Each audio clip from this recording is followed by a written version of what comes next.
একটা অদ্ভুত স্কুল, যেখানে ভালো ছাত্র হতে হলে মানুষ নয়, খরগোশ হতে হয়। এই স্কুলে একটা অদ্ভুত নিয়ম ছিল।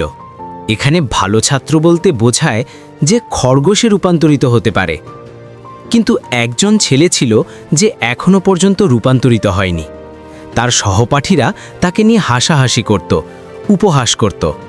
তবুও সে পাত্তা দিত না। সে ঠিক করেছিল সে নিজের মতোই থাকবে।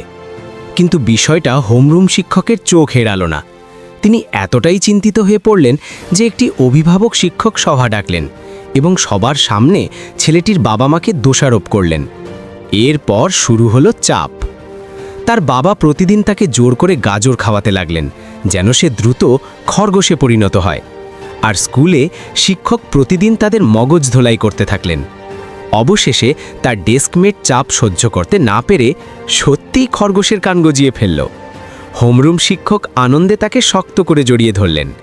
এখন পুরো স্কুলে শুধু সেই ছেলেটিই বাকি যে এখনও খরগোশে পরিণত হয়নি। তবুও সে জেদ করে বলল, আমি কখনো হাল ছাড়ব না। একদিন সে একা খেলতে খেলতে মাঠে গেল। সেখানে তার দেখা হলো হোমরুম শিক্ষকের মেয়ের সাথে, যে হুইল চেয়ারে বসেছিল।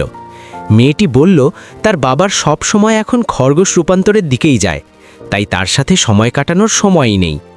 এ কথা শুনে ছেলেটির খুব খারাপ লাগলো। শেষ পর্যন্ত সে একটি খরগোশের টুপি কিনে পড়ল, যেন হোমরুম শিক্ষকের চোখে অন্তত সে একজন ভালো ছাত্র হয়ে উঠতে পারে। কিন্তু প্রশ্নটা রয়ে গেল, তুমি কি সত্যি ভালো হতে নিজের আসল সত্তা ছেড়ে একটা ভদ্র খরগোশ হতে রাজি?